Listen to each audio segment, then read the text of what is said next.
Combien d'actions avoir en portefeuille? C'est une question fondamentale que tout investisseur en bourse qui fait du stock picking s'est un jour posé. Moi-même, j'ai beaucoup réfléchi sur la question ces dernières années et j'en suis arrivé à un raisonnement que je vais te partager aujourd'hui qui me donne un nombre assez précis d'actions à avoir en portefeuille qui, je pense, est un bon compromis, un bon équilibre entre diversification et concentration, car les deux aspects sont hyper importants quand on veut à la fois avoir des bonnes performances et à la fois ne pas trop prendre de risques. Donc reste bien jusqu'à la fin de cette vidéo et je vais tout te partager, répondre à cette question précisément de A à Z sur combien d'actions faut-il avoir en portefeuille.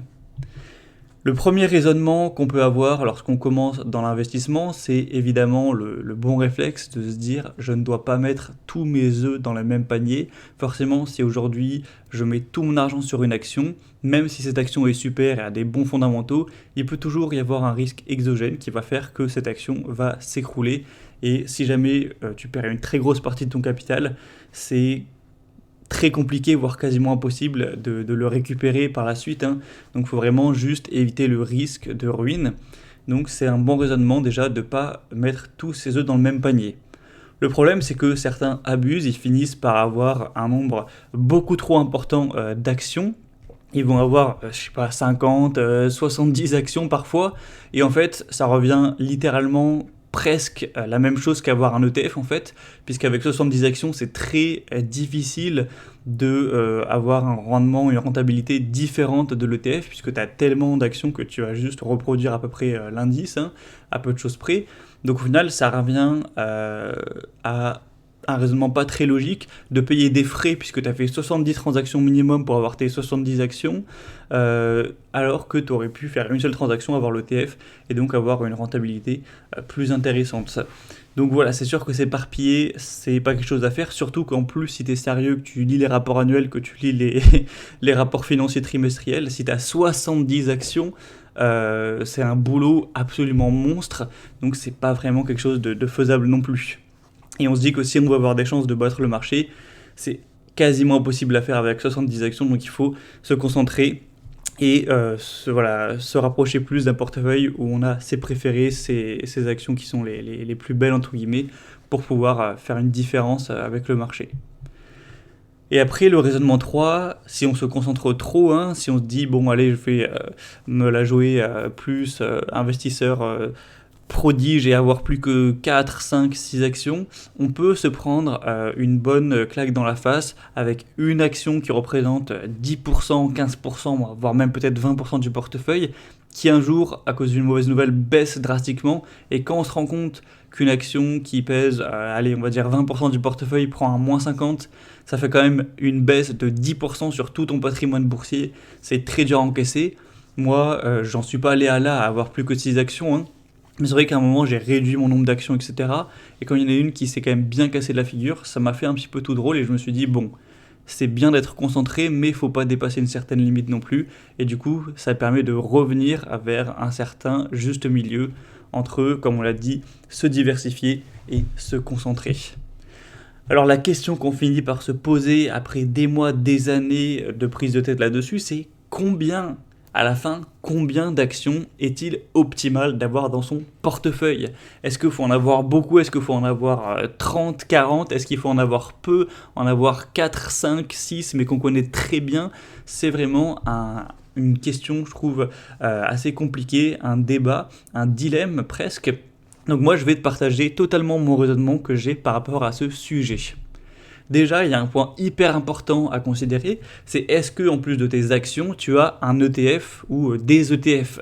Parce qu'en soi, qu'est-ce que c'est qu'un ETF? C'est déjà un portefeuille extrêmement diversifié, avec parfois des dizaines, des centaines, voire même plus de 1000 actions. Donc forcément, si aujourd'hui tu avais 50% de ton portefeuille avec un ETF World, imaginons MSCI World, il y a plus de, il me semble, 1300 actions dedans. Donc, tu es déjà extrêmement diversifié et ça servirait à rien de se dire sur la deuxième moitié, je prends au moins 40 actions pour être diversifié, sachant que la moitié l'est déjà à l'extrême. Donc forcément, c'est logique de se dire que plus la proportion d'ETF dans ton patrimoine boursier total est élevée, plus tu peux te permettre d'être entre guillemets concentré et d'avoir peu d'actions. Si aujourd'hui tu as 90% en ETF et 10% seulement en stock picking, il n'y a pas de problème d'avoir seulement 2 ou 3 actions. Parce que même si elles se cassent la gueule, imaginons le scénario catastrophe, les 3 se cassent la gueule, les 3 perdent 50%, au final sur les 10% ça représente que la moitié, donc 5% de perte globale sur le portefeuille, sur le patrimoine total. Bon, c'est très embêtant mais c'est loin d'être la catastrophe.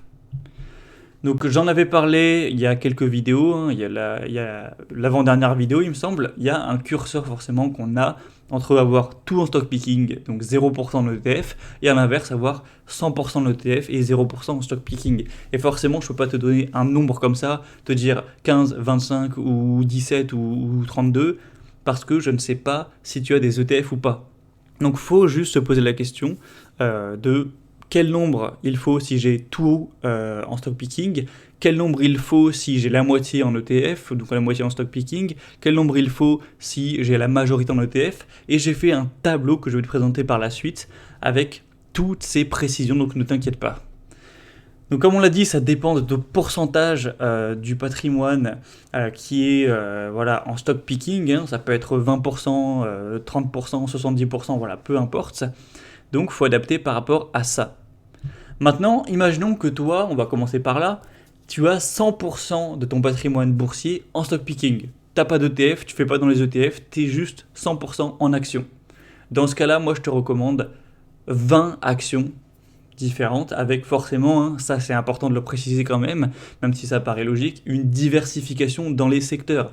Car c'est vrai que tu peux avoir 20 actions, donc ça paraît assez diversifié quand même, 20 actions, mais si c'est que des actions immobilières ou que des actions dans le transport, que des actions dans l'énergie, ou voilà, qui sont toutes dans le même secteur d'activité, dans ce cas-là, tu as beau avoir 20 actions, au final, c'est pas très diversifié en termes de secteur, donc ça reste très risqué, car elles sont toutes à peu près corrélées. Donc bien évidemment, il faut rappeler qu'il faut une diversification dans les secteurs dans ton portefeuille. Donc voilà, 20 actions si tu n'as que du stock picking. Mais si tu as des ETF, là, ça va être différent. Mais avant de parler de ces détails, je vais déjà expliquer pourquoi j'en suis arrivé à ce nombre de 20 actions différentes. La première raison qui est la plus importante à considérer, c'est une étude, enfin même plein d'études qui portent sur l'évolution de la volatilité en fonction du nombre d'actions en portefeuille. Donc ils ont étudié la volatilité d'un portefeuille avec une action qui forcément était énorme, ensuite en mettant 2 actions, 3 actions qui restaient très importantes, et comment ça a évolué lorsqu'on avait 5 actions, 10, 15, 20, 25, etc. Et ce qu'on a remarqué, c'est super intéressant, c'est que forcément, donc, à une action, comme tu le vois sur le graphique, tu as une volatilité qui est folle, et lorsque tu passes à 5, déjà, tu en as beaucoup moins, même si ça reste quand même bien plus élevé que un ETF. Une fois que tu en as 10, ça commence à se réduire, tu en as 15, ça se réduit encore un petit peu, tu en as 20, ça se réduit encore un petit peu, mais en fait, lorsqu'on regarde bien le graphique, entre avoir 20 actions et avoir 80, 90, 70 actions, il y a une très très petite différence.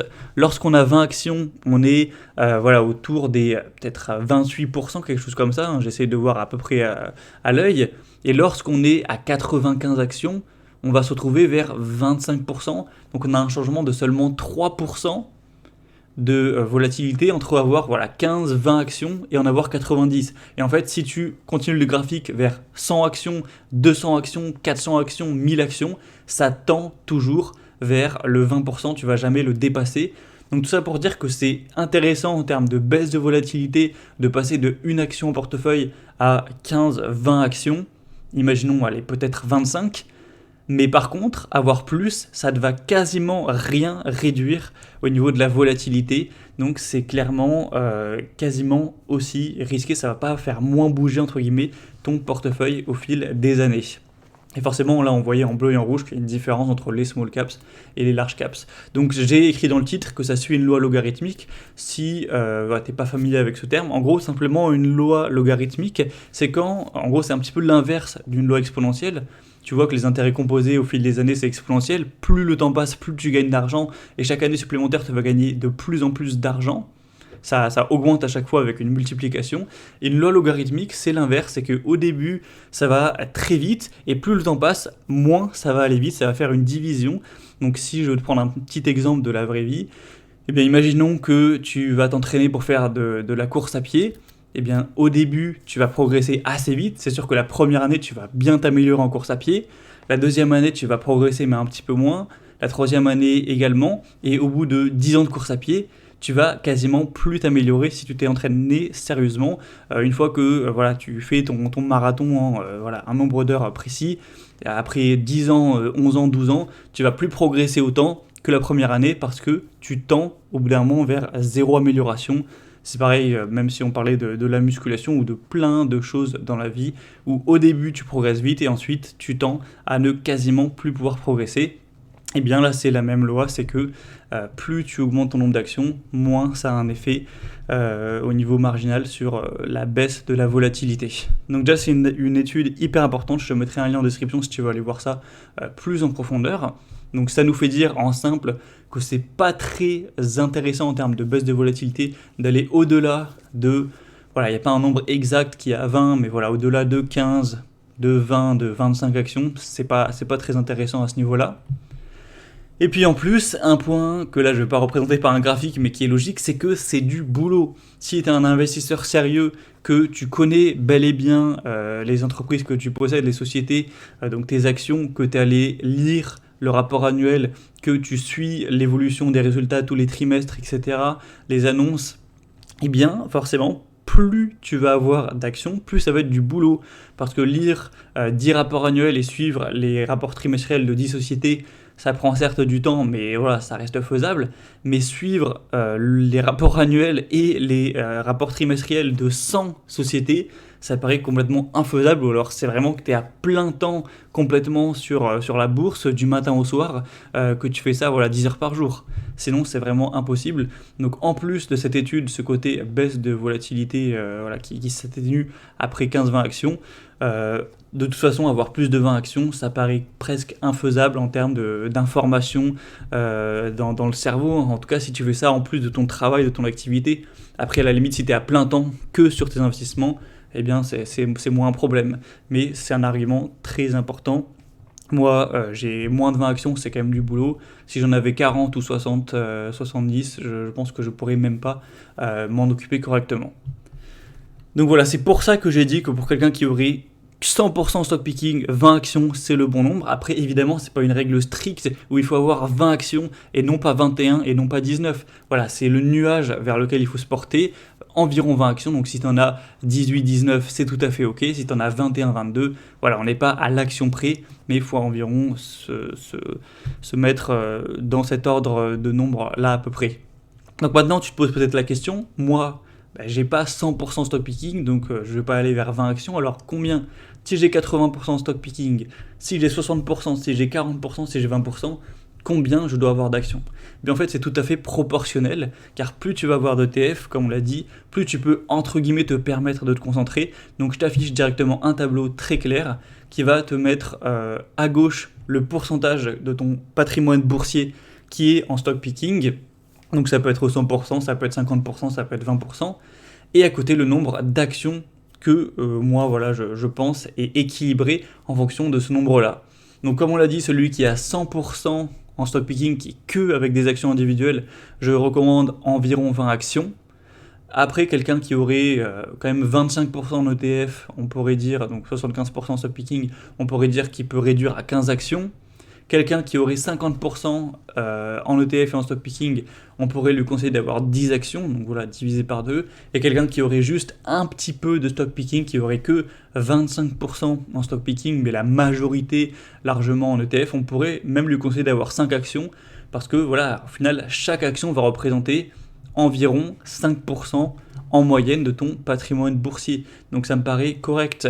Parce que, bon, c'est pas 5% exactement, il peut y avoir certaines actions qui vont peser 6%, 7%, même un peu plus de ton patrimoine, d'autres qui vont peser 4, 3, même peut-être 2%, mais selon moi, c'est pas très intéressant d'aller en dessous, parce que ça veut dire que voilà, l'action déjà, même si elle explose, ça va pas te faire gagner grand-chose, et c'est que tu y crois vraiment peu, donc si tu y crois peu, autant la virer entre guillemets, et non pas aussi de l'autre côté dépasser 10%, 15% de tout ton patrimoine sur une action, car on l'a dit, il faut rester diversifié, il y a des risques exogènes qui peuvent arriver même sur une très belle entreprise. On ne peut pas se permettre de perdre 50% sur, imaginons, 40% de son patrimoine. Enfin, ça paraît beaucoup trop risqué. Après, forcément, chacun sa stratégie. Mais moi, c'est le tableau que je me suis fixé, que je respecte. Donc, tu te poses la question peut-être de moi actuellement, combien j'ai d'argent en stock picking. La réponse, c'est que j'ai 70% à peu près de mon patrimoine boursier en stock picking et donc 30% en ETF. Donc je respecte d'avoir 14 actions. Actuellement d'ailleurs j'en ai exactement 14, mais comme je l'ai dit, c'est pas un nombre figé. Si j'en ai 13, si j'en ai 15, c'est vraiment pas un problème. Donc voilà, c'est pour moi un bon équilibre entre le côté concentration, performance, aller chercher plus de rentabilité que le marché en prenant un peu plus de risques, en ayant moins d'actions. Donc voilà, si elle performe mal, tu vas te retrouver à faire un peu moins que le marché, mais si elle performe bien, tu peux te retrouver à faire plus. Mais également garder une bonne diversification, pas prendre non plus trop de risques à pouvoir se ruiner et plus pouvoir jouer du tout, avoir quand même une volatilité qui est correcte pour pas non plus trop mal dormir avec son portefeuille et aussi pas trop avoir de boulot, puisque quand tu suis vraiment tes entreprises, que tu vois les rapports trimestriels, que tu lis les rapports annuels, etc., ça prend du temps et le temps il n'est pas infini, donc il faut que ça reste quand même correct niveau charge de travail, boulot, pour suivre tout ça. Donc maintenant, c'est mon équilibre, hein. Je te dis pas que toi tu dois suivre ma règle exactement, moi c'est ce que j'ai établi en fonction de mon aversion au risque, de mes objectifs, de ce que je recherche en termes d'investissement. Il y en a qui vont vouloir être plus risqués, qui vont avoir seulement, même s'ils ont que du stock picking, moins de 10 actions. Il y en a qui au contraire vont vouloir en avoir plus. Je te dis pas que tu dois suivre ce que je fais, je te partage juste moi ma règle, mon avis, la conclusion à laquelle j'en suis arrivé. Et bien sûr, c'est à toi, en fonction de ta situation, d'établir ton nombre. Peut-être que ce sera le même que le mien, peut-être que ce sera plus, peut-être que ce sera moins. Moi, je te partage juste mon avis avec mon profil. D'ailleurs, je suis très curieux que tu me dises, toi, combien d'actions tu as en portefeuille. Et tu peux aussi très bien, pour que ce soit plus complet, me préciser combien de pourcents de ton portefeuille, de ton patrimoine boursier est en stock picking. Parce que forcément, si tu me dis que tu as seulement 3 actions, mais qu'en fait, tu n'as que 10% de ton patrimoine boursier en stock picking, voilà, ça permet de se rendre compte réellement. Donc voilà, partage-moi ces deux informations si le cœur t'en dit. Moi, je suis curieux de voir ça et puis ça permettra à tout le monde qui voit la vidéo de partager et de voir ce que les autres font pour assouvir un petit peu une curiosité à ce niveau-là et voir si on est plutôt dans la moyenne de ce que les autres font ou pas. Mais moi, du coup, je te le partage, pas la peine de le mettre en commentaire. J'ai 70% en stock picking et j'ai 14 actions, voilà. Et bien sûr, abonne-toi à la chaîne si ce n'est pas encore fait. À très vite.